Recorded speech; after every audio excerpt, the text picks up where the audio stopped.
research I'm presenting today builds, as Marcella already said, on my PhD dissertation, Shadrach Woods and the Architecture of Education, 1962-1973, discussed last year. In my dissertation, I examined Shadrach Woods as a thinker, architect, and educator through his writings and projects that treat education in United States and Europe. Later, I expanded part of this research in the paper Process Above All, Shadrach Woods' Non-School of Villefranche, which I presented in June this year at the third international meeting of European Architectural History Network. Building on this, what I offer today is a critical comparison between two architects' visions, Shadrach Woods and Cedric Price, considering how each appropriates the established practices and methods of architecture to the radical discourses and experimentation around education in the 1960s. As for Cedric Price, from the research I started here at the CCA, I will look specifically at two projects, Pottery's Think Belt and the Anti-University, situating them in the shift in discourse on education that occurred in Europe in the mid-60s. This presentation is divided in two parts. The first part, Discourse on Education, is mainly on Shadrach Woods and his vision on education. The second part is about educational projects in Cedric Price's work and the comparison between these two architects. It is an in-progress stage of the research I'm started here at the CCA. In 1971, in a book entitled The Schooling Society, the philosopher and social critic Ivan Illich argued that, and I quote, "Contemporary society is the result of conscious designs, and educational opportunities must be designed into them. Our reliance on specialized full-time instruction through school will now decrease, and we must find more ways to learn and teach. The educational quality of all institutions must increase again," end quote. In this intent to de-school society, Illich uses the school as a paradigm, including that not only education, but society as a whole needs de-schooling.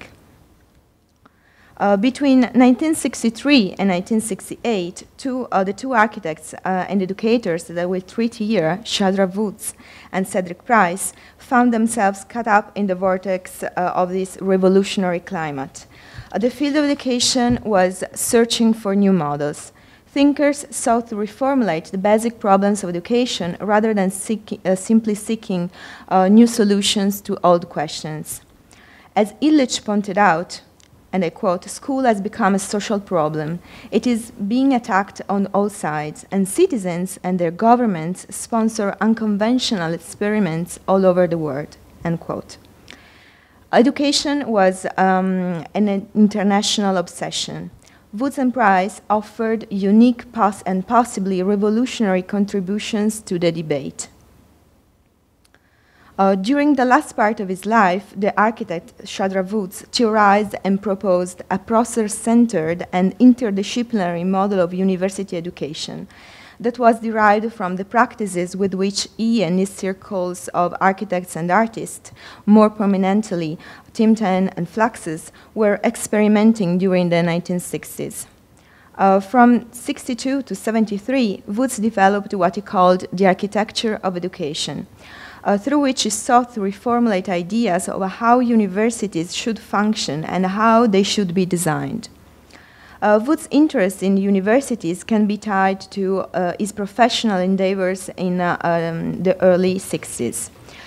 He was a core member of the Team 10, and we see him on the very right of this picture here, next to Kisho Kurokawa and to Brian Richards, and here on the left side we see Bakema. And he was also an important theoretician, and he was a partner from 1955 to 1968 in the firm Candilis Josic Woods, based in Paris. And Woods is here in the middle, young Woods, and next to him there is Alexis Josic, and here we see Candilis. Woods collaborated with Candice and Josique on the designs of Bochum University in '62, Dublin University College '64, and with Manfred Schiedel on the Free University of Berlin in '63, and with Mies van Trapp on Brussels Free University in '71. In addition, he taught architecture design studios and lectured at Yale, Harvard, Cornell, and Rice universities. We see here with some students. Here is Elan Zibikoglu and Eric Pfeiffer between them. And here there is one studio review, a final term review at Yale School of Architecture, and Woods had among his students Charles Guathmy, and here we see Jersey Sultan. This was a particularly radical moment on universities. The students' revolt of the late 60s and early 70s profoundly altered society's political and cultural attitudes, particularly in the academic world. The Cuban Missile Crisis, the Vietnam War, the civil rights movements, the Watergate scandals of the Nixon administration, and the global oil crisis led students to denounce the poorly functioning political, economical, social, and educational systems. They demanded radical institutional change, and many intellectuals and educators like Shadrach Woods listened. As he worked through his theory on education, he came to believe that the entire institution of education needed to be transformed. Central to these changes was an emphasis on a collaborative efforts and on education grounded on pluralism. That is to say, the acceptance of divergent values and multiple perspectives. In 1969, at a graduate school of design at Harvard, Woods gave a series of lectures exploring these ideas. In his lecture titled The Education Bazaar, Woods outlined many of his thoughts about architectural education. This was later published in an edition of Harvard Educational Review, and here we see the cover. In the same issue of this journal, Aldo van Eyck, Giancarlo De Carlo, Hermann Erzberger, and others published significant articles on education. These authors were all part of the Team 10 or influenced by the group's work and thought, and they proposed in their writings a pluralistic approach to education. One can especially see ties between Woods' article and De Carlo's. Both focused on the idea of the integration of the city and the school, shared a commitment of the architect to society, and showed sympathy to student protesters. Similarly, Erzberger published here his design for the Montessori School in Delft, starting the article with these words, and I quote, "The school has been made to answer the specific demands of non-traditional teaching system," end quote. In the Education Bazaar, Woods describes his concept of a school without walls that is physically integrated into the city because it sees the city and its streets as places for learning. He summarizes his concept as the idea of an education bazaar, or the city as education. In 4 sections, he pairs text and image to explain how his theoretical ideas might be translated into university design, noting especially his work in the Dublin University College Design Competition of '64. In developing this idea, introduces an alternative model of education, which he calls the non-school. In analyzing Woods' writings, we turn to another version of the same lecture, signed, undated, and never published, which can be found in Shadrach Woods' collection at Avery Drawings and Archives at Columbia University in New York City. And we see one page where there is a quote, an important quote. We see the evolution of Woods' concept of the non-school through his experience of the non-school of Villefranche, a radical experiment in the field of education conceived by Shadrach Woods himself and Robert Filliou, a French-American Fluxus artist. This second unpublished version of the Education Bazaar, which, while structurally similar to the published version, shows the influence of Filliou's extraordinary book, Teaching and Learning as Performing Arts, on Shadrach Woods' thinking and writing. Between 65 and 68, Woods, Filiu, and others gathered periodically in Villefranche, a small village in south of France, where Robert Filiu and Georges Brecht, another Fluxus artist, established La Cité Cuisserie, an experimental space or shop, an art laboratory. The Fluxus artists came together to showcase their work in an unusual exhibition sale in which they sold various creations, such as jewelry and musical instruments. Conceived first as an English bookshop, the site became, in practice, a combination of a workshop and a shop, or maybe, appropriating Fluxus terms, a non-shop. Joining production, education, art, and the market, La Cité proved not only a shop, but a movement that, as John Hendricks would later write, and I quote, challenged preconceived notions about art and the function of art and the role of the artist in the society. The goal of this neo-Dada group of artists, active since 1962, was to promote a non-art. Woods traveled frequently to Villefranche during the non-shop's 3-year short life from 65 to 68. He was fascinated and influenced by Filiu's idea. The basic idea of the non-école de Villefranche, or non-school, was to refuse any predetermined program and to create a school that was free, fair, and most importantly, open to all.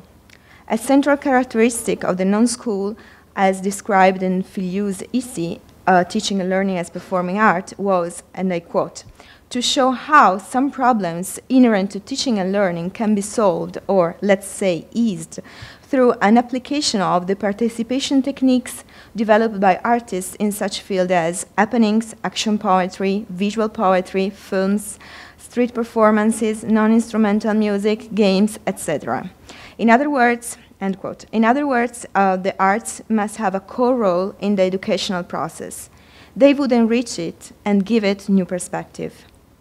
Woods applied the idea of the non-school of Villefranche to the world of the college-level architecture, drawing on these notions in the development of his own non-school. There are very few primary sources of the non-school project at Woods Archive at Columbia University. These include, as we see here, the non-school stationery and we can read maybe that the Shadrach Woods was mentioned as the non-responsible. And among the other primary sources, there are also some postcards exchanged with Filiu and a description of a program of the Villefranche workshop.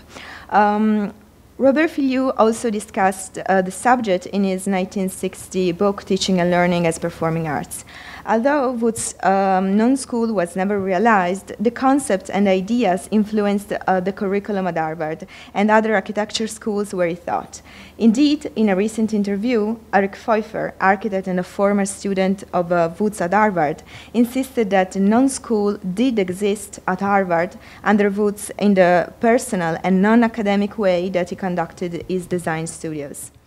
Another important principle of the non-school was the idea of non-specialization, which would open students to various disciplines and help them adapt to the shifting market conditions. Filiu and Woods believed that excessive specialization prevented cultural adaptations. Furthermore, the non-school sought to revise modes of teaching. They wanted to end the fixed rule between student and teacher relationship and cultivate a new model where teaching and learning were part of a two-way, continuously flowing process. Learning at non-school was not to be based on the transmission of information, but instead, students would be given endless way to analyze problems and then guided in the direction of their own interests and personal inclinations. Woods envisioned the administrative management of the non-school as constantly changing, with theoretical direction framed by personnel of international standing who would be brought in on a temporary basis.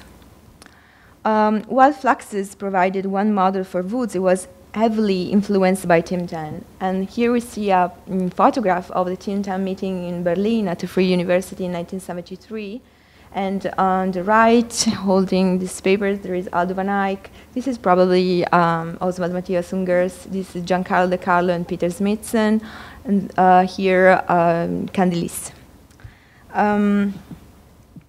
Whereas Fluxus emphasizes the role of the artist in bringing about social change, Tim Tan believed that the students would be the center of the future society. Thinking about the physical space of the architecture school, Woods drew upon ideas from the Tim Tan member and Italian architect and educator Giancarlo De Carlo. De Carlo argued for the integration of a project with its context, seeing geographical, cultural, and temporal circumstances as essential for the design of a university, and developed and implemented his concept in Urbino from 1956 to 1994, where he designed an extension of the university in a way that would integrate into the historical city. In addition, with the engagement of the city, Woods insisted that the university should draw upon the knowledge and experience of a larger populace.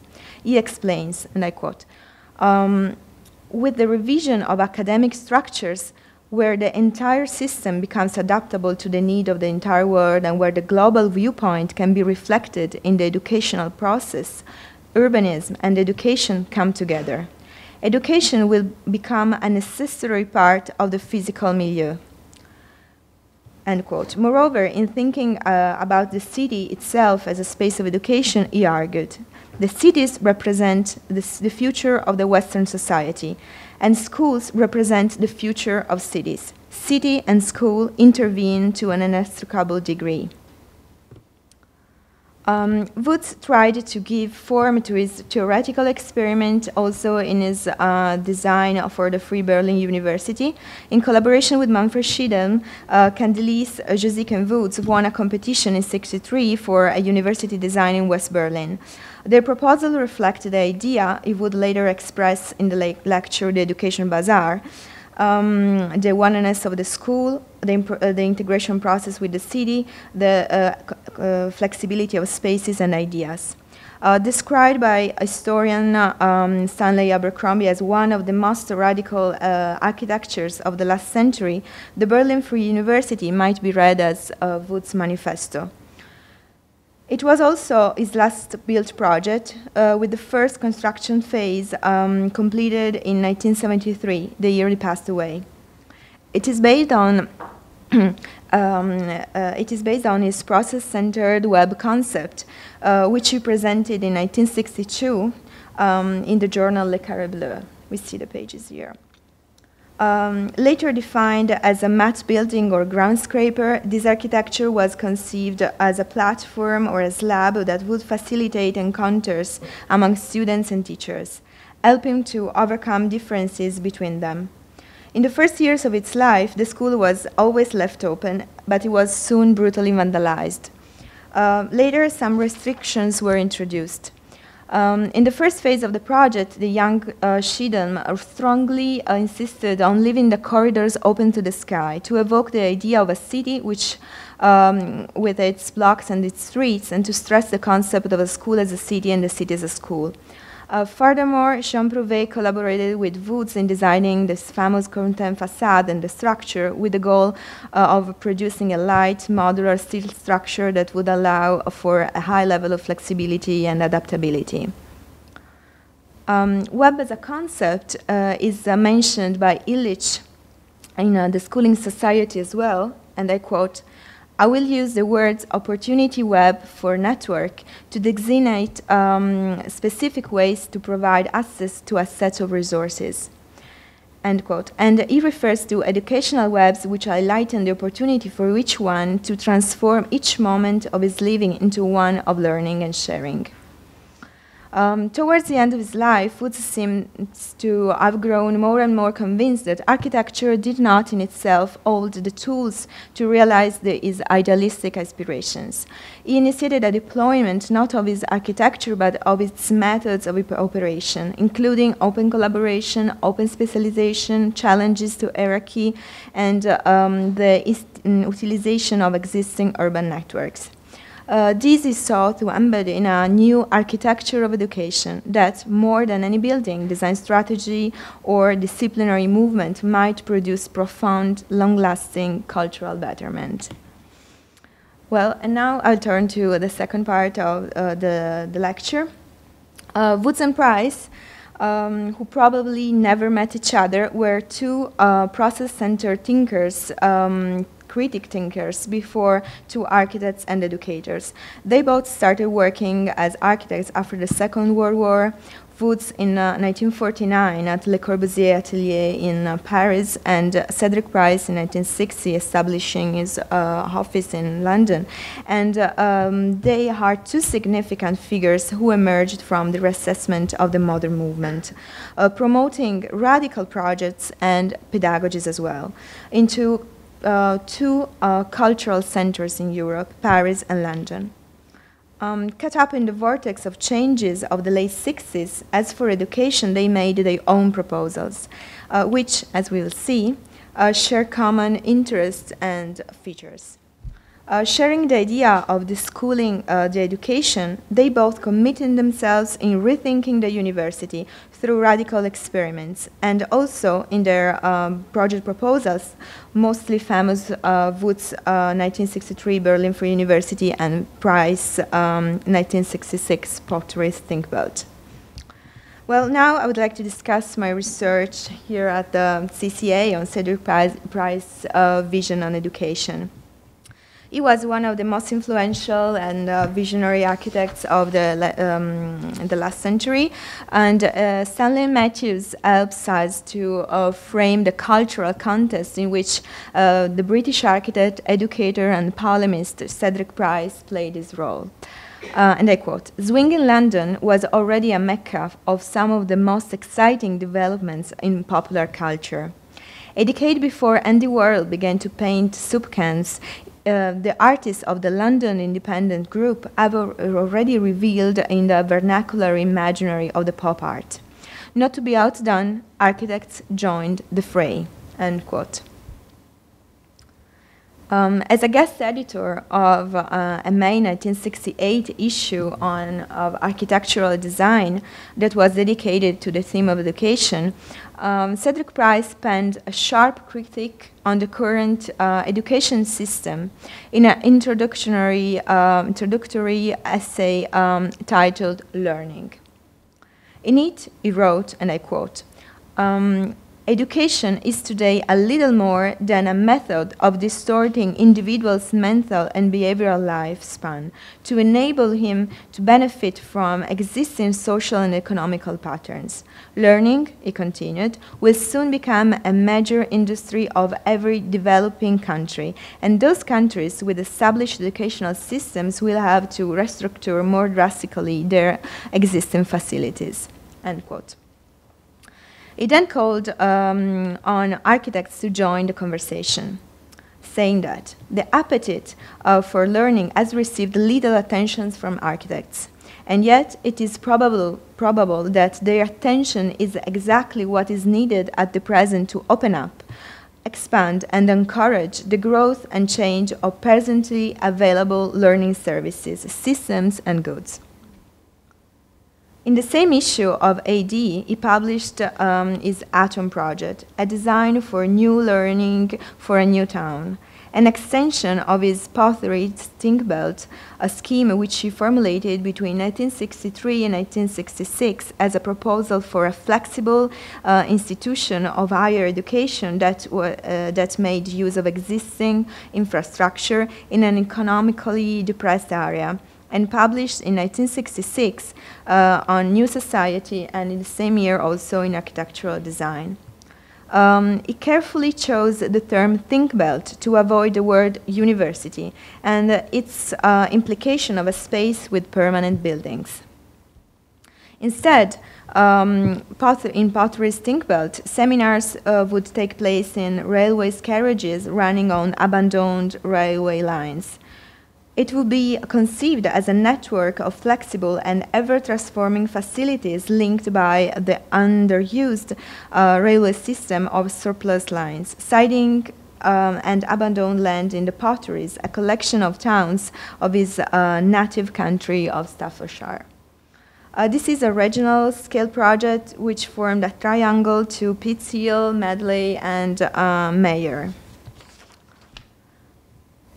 George Baird summarizes the project's educational innovation of Pottery's Think Belt in his 1969 essay, La dimension amoureuse in architecture, where he points out that, and I quote, the Think Belt makes a radical submission, both reductive through the complete elimination of anticipated academic elements and non-reductive, through a major shift from academic to industrial iconography, from the norm university. The timing of Pottery's scheme is significant. Price created the project at the same time as Britain was implementing the greatest expansion of university education in its history. Projects included 1963 Dennis Ludson design for University of East Anglia, 1965 Robert Matthews Johnson Marshall and Partners design for York University, as well as projects at Sussex University and Warwick campus.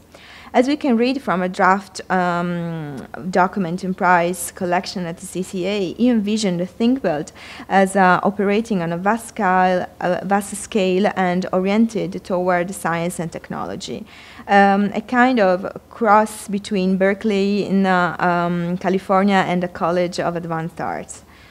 Price's goal was to erase the distinction between classical and technical education, between pure and applied science.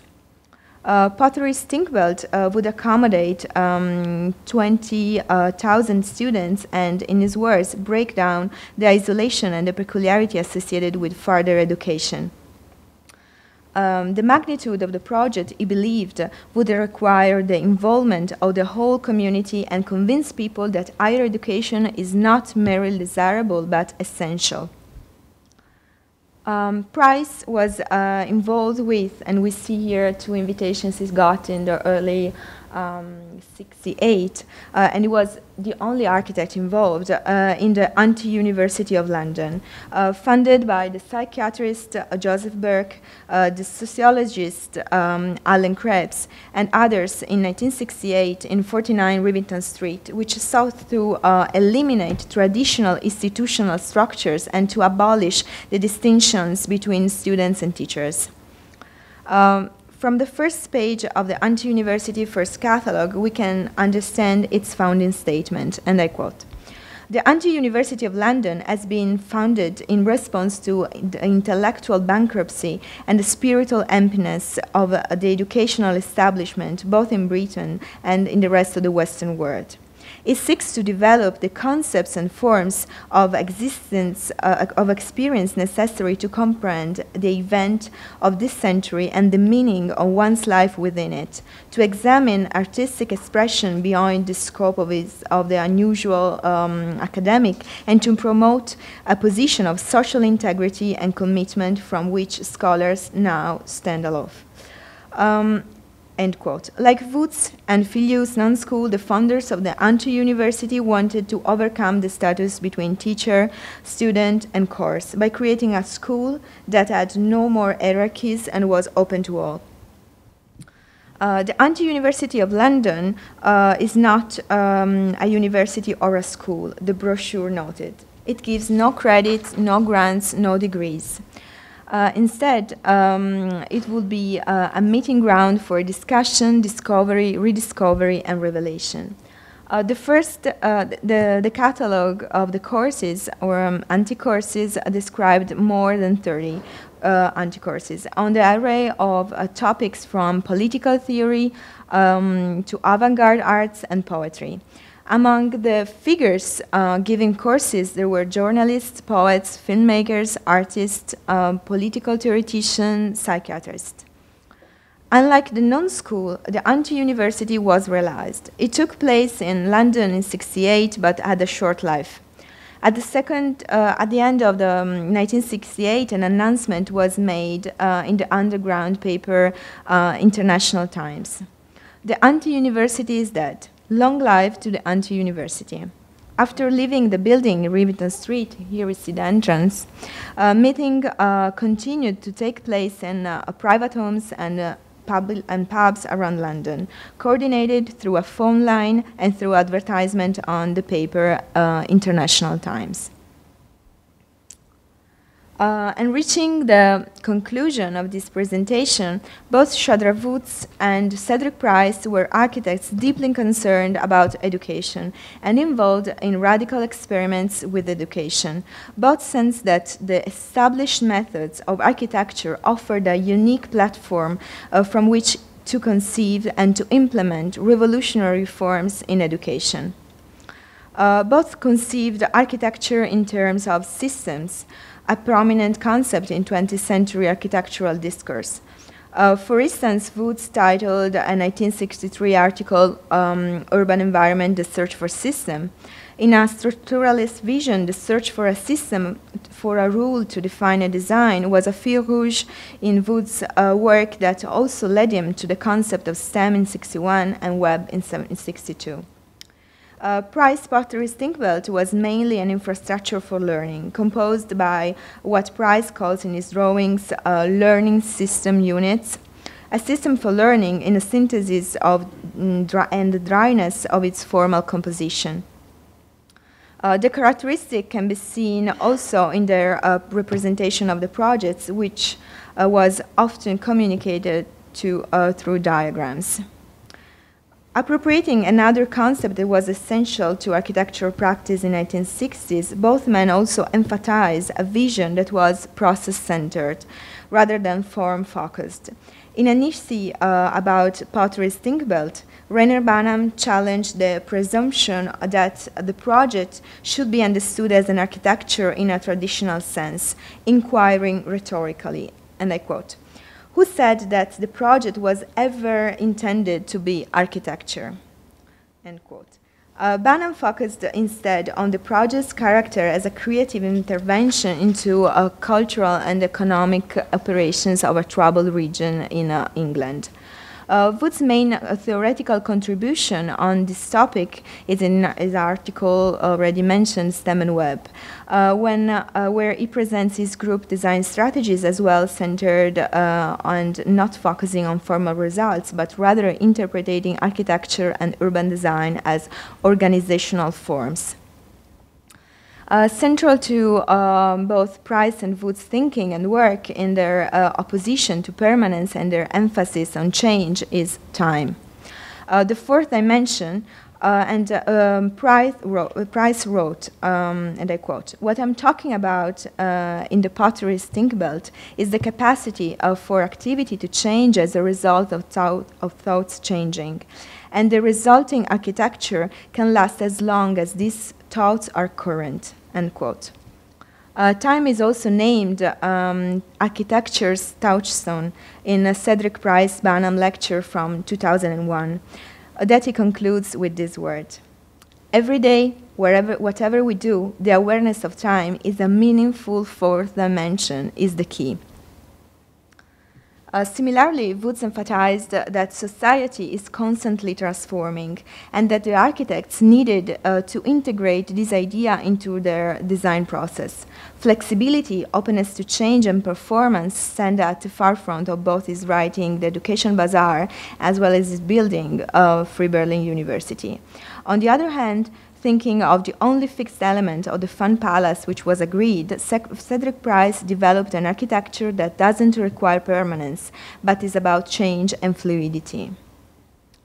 Villefranche-sur-Mer, location of both La Sidi-Kissuri and the non-school, was proposed to be a new growing center for the arts in the second half of the 60s. Creative poetry, drawings, and plays workshops took place here. The playful attitude, the sense of joy of the Fluxus artist is also perceivable in this 1967 book that we see here, open by Filiu and Brecht, Games at La Sedilla Takes Off, where also Woods made a contribution. And Cedric Price, of course, is famous for his optimistic and joyful vision of for architecture. We might notice a difference in naming the two experiments in education at the university level. While the anti-university is a manifestation of a contestation and what Jacob Jacobsen calls in his inner essay the pedagogy of negating the institution, the non-school was intended not as an anti-school or as a negation of the school, but the use of non is related to a necessity of changing the concept of the way the school is conceived. From what I understood, Woods and Filiu meant it to be a place or situation for learning, but one outside traditional ideas or of institutions and without any traditional physical boundaries or time schedule. I think Woods likes non because he wants this to stress that it's not a physical building or a formal institution, but a kind of changing entity in which all sorts of learning can occur. It's in this demand for change and flexibility that we see the educational ideas of both architects come to the forefront. Both Price and Woods envisioned a school open to all, open to change, fair, less hierarchical, where communications, media, and the arts might play a significant role in rethinking the whole system. They believed that school should represent the user, and as Jacob Garcia Germán writes, and I quote, Price understood that the user completes the building and constantly that architecture can only be evaluated through its performance, end quote. Woods believed that space should not be totally and completely defined. It should be open to use and the user, changeable and implemented over time. Both men questioned the spaces of learning, going beyond the old notion of classroom. For Woods, the school was the city itself within its streets. Price regularly insists that classrooms are neither the only nor the best place to learn, writing in one essay, and I quote his words, "If the factory and the living room become tomorrow's classrooms, what should we do with those classrooms we have left, or should we indeed have any left?" End quote. From Woods' concept to the city as a school and the school as a city to Price's notion of the university of the streets, both architects sought a school open and integrated with the urban environment.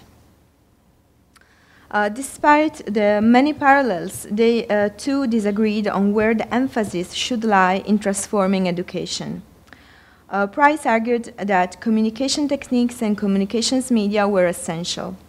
In 1968 architectural design article, he stressed the present and future role of a mass communication media in increasing this process of learning.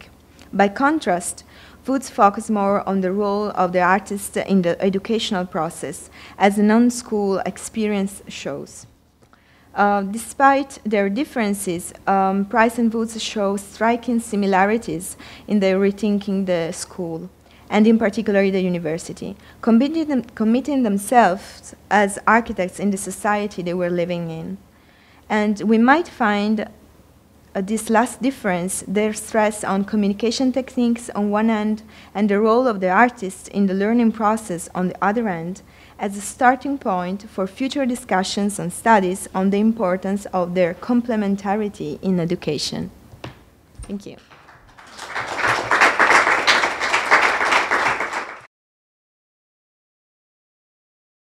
You certainly covered the basic ideas and hopes of the visionary educators.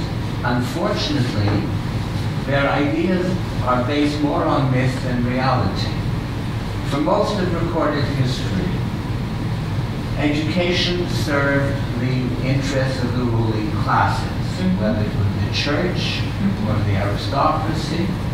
Later, it became the need for civil service for empires, and still later it was the civil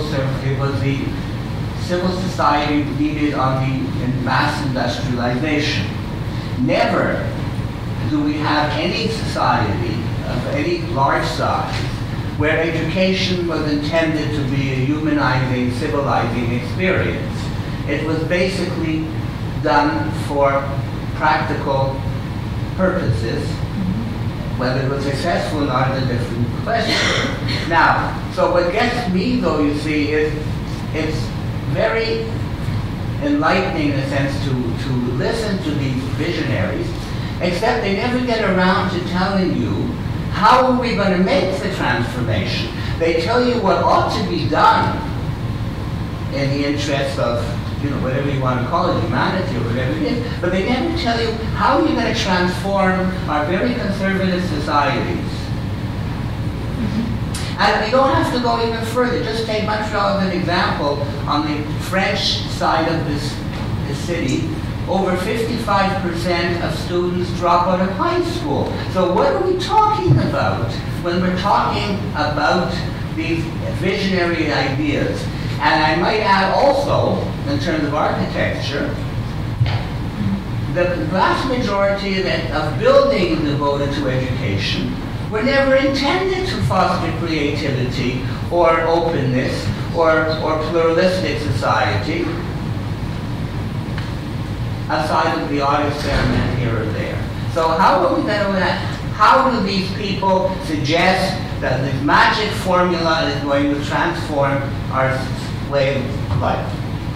Well, I think that what is important here in this example, but we could find others, is the power of the visions. So the inspiration that we can, you know, find from their thinking and their writings, and that we can be translated maybe in the future in you know, in something more practical. But what I find really fascinating is the power of vision. So they are showing us that something else is possible. So it is important to think, to start thinking before, you know, putting them into practice. So I think what's important is the power of the vision. We've had other people before. We've had philosophers like John Dewey in the United States. Mm-hmm. We've had European educational people in the 18th and 19th centuries who advocated a more open, more humanistic form. And nothing happened aside of a small enclave here and there. Okay, so we should, I think maybe we should, you know, look at what someone else is, what are the you know, the new guidelines for new visions. So I haven't found them yet, but in the present, you know, yeah. By the way, this isn't a comment on your work, because you certainly covered the material very well, but I'm just saying that it still leaves a gap as to why these ideas have had such limited consequences. No, I know that these are two examples, like the Nut School never took place, and the University only lasted for 1 year. So in this, you're right. Yeah, but there are some good. I mean, I don't think there are exactly only enclaves. I mean, the Freie Universität in Berlin is a major, I mean, achievement in this discourse. Mm-hmm. Of course, I mean, here you're raising the question of the changing of the society, not the education. Well, you probably not. I am not. I mean, I understand. No, but these people wanted to change an educational system because they wanted to change in society. They considered education as a way to change society, because you would train young people and you make a new world. So this is what they wanted. Yeah, I agree. But unfortunately, I'm waiting for the results. Sure, waiting for. Please. Yes, well, Marshall McLuhan wrote a book, exactly city as school and school as city, and how to use the city as a teaching tool. And that was same years, and and he was a media specialist. Mm-hmm. And what happened is that the medium changed. I mean, even today, we're not the internet is the new university in a sense. place to exchange ideas and learn specific stuff. But I mean, it has changed so much in so little time. And the society has changed too. And a lot of what people know is not used. You know, urbanists go to school, they think out beautiful things, and nobody cares. And developers just do what they want, where they want, because they own the damn plot. Okay. Glad, yeah. So it's I think the reality of society is very, very constraining. And it's nice to change the world, to want to change the world, but it's one hell of a lifting. Okay, well, thank you for the reference of this book, I didn't know, but going back to the emphasis of the changing of the technology, okay, going back to the emphasis that you put on the internet and the way it's teaching and learning has been changing so fastly, I would quote an article that that recently appeared on The Economist, talking about something more, not specifically architecture, a topic that June this year, the title was "The Future of Universities, the Digital Degree." So how we are going in this direction. So this is absolutely true that this is going back also on the faith that Cedric Price had on communication media, that in the 60s was about learning through television. Now it's the digital degree. Thomas. Thank you. It was very fantastically informative and great to see all the form of the CCA come out. I was wondering, how do the events of May 68 play out within those different ideas? Because I noticed that the anti-university, 66. yes, and the other one starts in February 68, 68, yes. So, and you said it goes on for a year, so in the middle happens May 68. I wonder how do, if at all, the architects relate to it, or what happens to those projects, if at all? Okay, I think that of course in May 68, made many things explode, like Kennedy's Shadrach Woods office itself, closed in that year, caught up in the vortex of this change in this revolutionary climate. But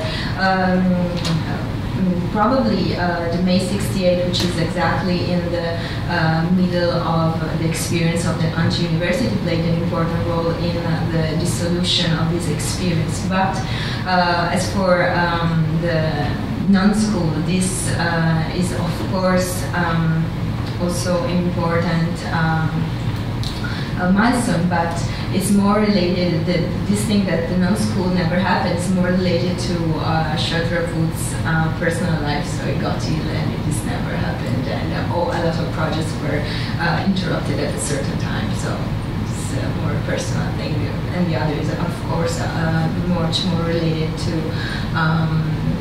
a social context. It was changing. Yes. Thank you, Federica, for the lecture. I thought it was really interesting to have these two lectures in a way combined in one. And it was very structured, so it was very nice to follow you towards this trip on education in the 60s. I have one small comment and one question. My comment is that I really thought it was very interesting to have these points at the end: system, time, play, user, etc.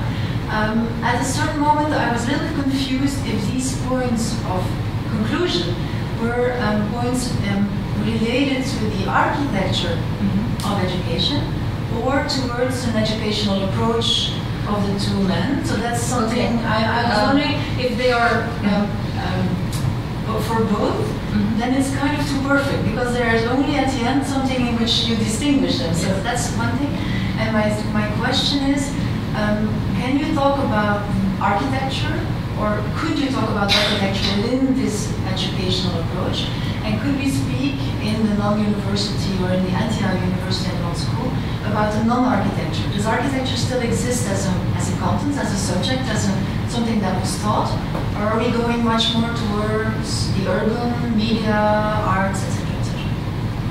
Okay, well, I will start from the question. So this is something that I've asked to myself too, and I do think that even if Shadrach Woods and Cedric Price did and tried to give form to these architecture schools in different ways, Politecnico or the Berlin Free University. Now I think maybe we might go to a different direction in the present times. I mean, through which we call the sensible cities and more much related to the urban environment and not to a specific architecture. I think this. And as for the different points that I put in the end of the lecture, these were related, yes, to the architecture vision of the both authors. As for systems, for example, and they were related both to the architecture and both to their educational vision.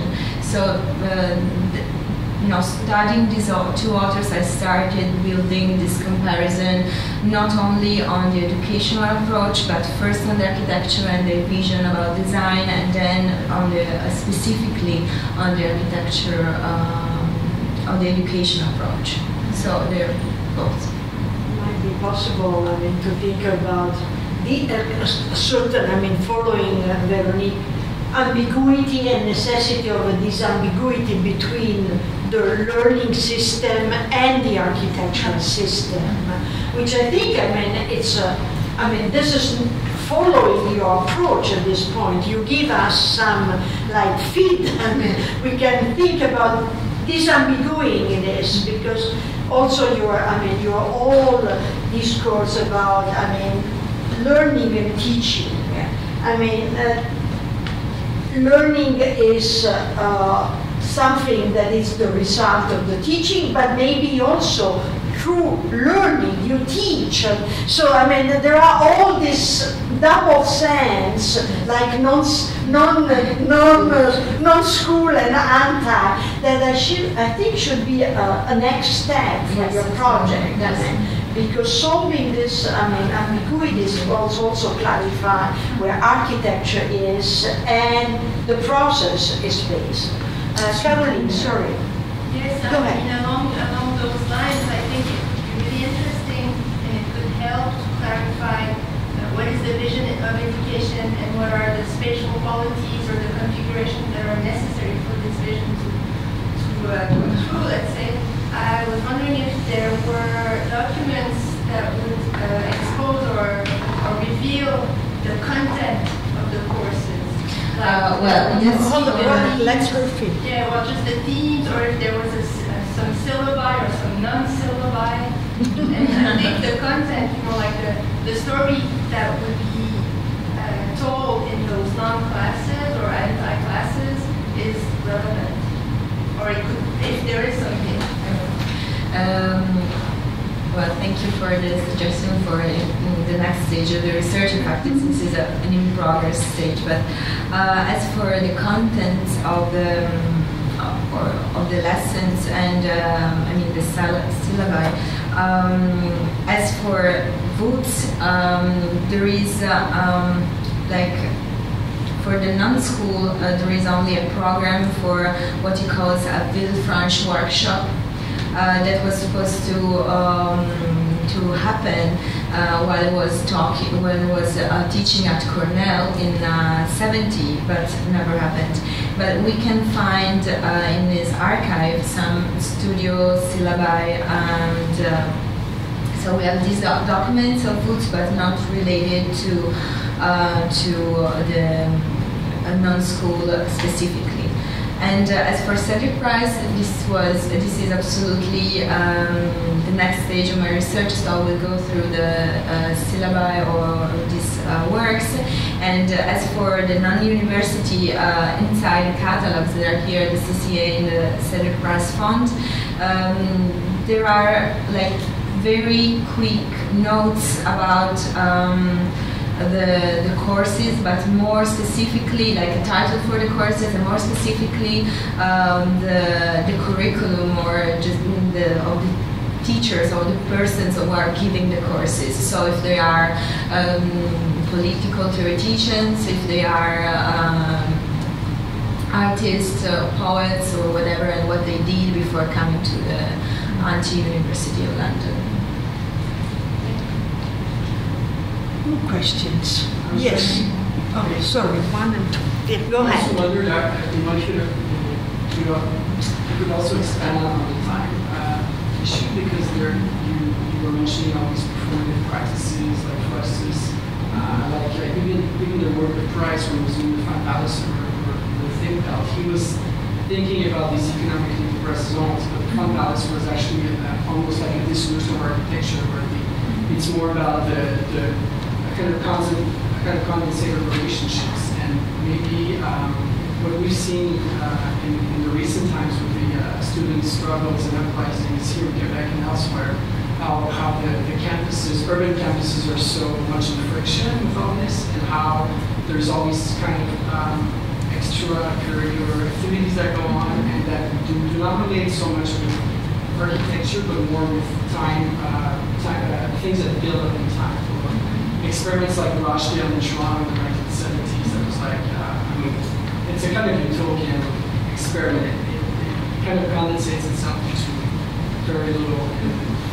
It's a very compact expression of time, but there's a lot of intensity in that. So how much, I don't know, it's just thoughts about time, and how much is architecture important? Well, as we saw, the time concept is one of the main concepts for these two architects. So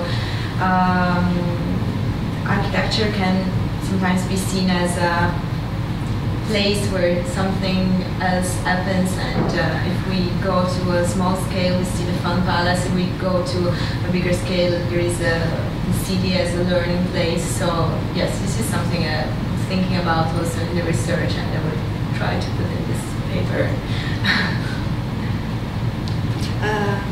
You wanna? Yes, comment. Peter. Yeah, well, I have some questions. Why do you choose these two architects actually? Is it because you find a lot of material in the CCA, or is it, do you have the intention to look at other architects? Because of course there are many other architects who have been occupied with education, and actually architectural education in itself is a continuous revolution with the scientific and university system all the time. And my second question would be, how does it relate to other pedagogical systems as the anthroposophical and Montessori and so on? Today, what is their inspiration? Okay. So, and the first question is about quite an old story, because it happened during one of the review of my PhD dissertation, that I was talking with Kenneth Frampton at Columbia University about his old friend Shadrach Woods, and we were talking about something different, the topic of education, and he suddenly started to make comparisons between Shadrach Woods and Cedric Price. And from there we started some conversations, and then I focused more on my PhD dissertation, but this was something that I was still thinking about. So then after that, this was that conversation was absolutely inspiring. And then I made this proposal for the CCA about this comparison and using the CCA archive, the CCA prize fund here at the CCA. So everything started 2 years ago talking in this talk. And well, as for important theoreticians about education like Piaget or Montessori, I think that the main difference is that they were specifically looking at the child. So the education of the child and the process, of course, the process of learning is something that they stress their attention and their studies on the process of learning, but specifically on the child. So, for example, Montessori was focused on an age between 0 and 18 years old. Here we talk about education in university, so it's a different stage. But what they share, I think, is the importance and the attention of the learning process and not on the results, for example. Like another important theoretician also about education is Steiner. He sustained, for example, that it was better not to give grades to children till 12 years old or something like that. So the importance of the process of learning, the freedom of learning and giving the children the time for their own time for learning, not stressing them on something more structured, is something that can be shared by these two authors. While what I was talking about is more about university education. Yeah. Oh, sorry. Do we have more? Yes, please. I have just a short question.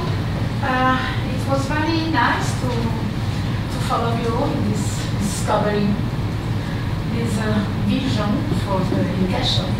And I'm wondering if now there are kind of similar vision, and if we have a kind of heritage or legacy of this kind of vision, but coming from architects, not coming from education. Okay. I think that an inspiring publication where we can see interesting experiments, critical experience in field education. The field of education is a 2013 book by Tim Iveson, and the title is Contestations, Learning from Critical Experiments in Education, I think.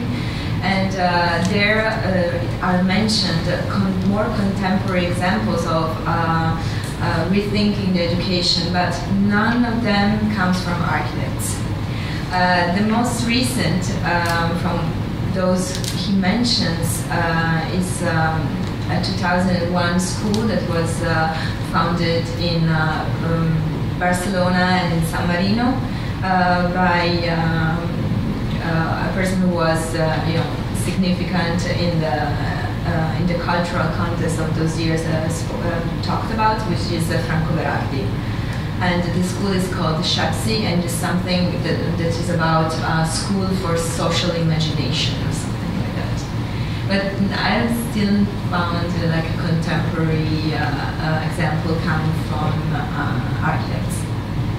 Just out of curiosity, if I may, what about the architects that are very much involved in environmental studies? Surely their ideas would have implications for the educational system in a broad sense. Since they're talking about the importance of relating to nature and the fusion of people and things, etc. So it seems to me that although they may not raise the question directly, indirectly they are concerned with many of the same ideas. Yes, but still something very difficult to approach concerning education in this huge debate, an international debate now about what we are talking, so still have to find some references to this.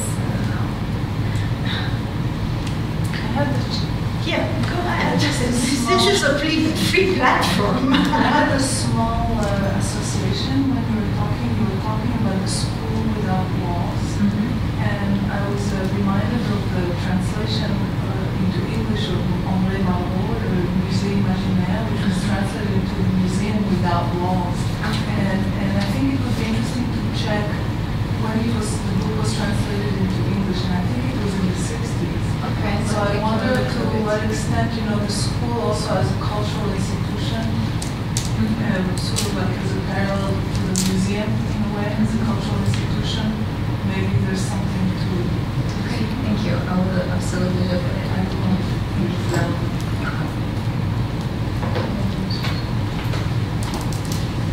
Do we feel to have more comments? Or yes, I Dan. think just building on Tamar's comment, there's also within recent contemporary art discourse what they're calling the educational turn. So many artists are like working with educational and pedagogical sort of platforms and tools and bringing education into the gallery and into these different contexts. So maybe that's So we go through this direction. yeah. Okay, thank you.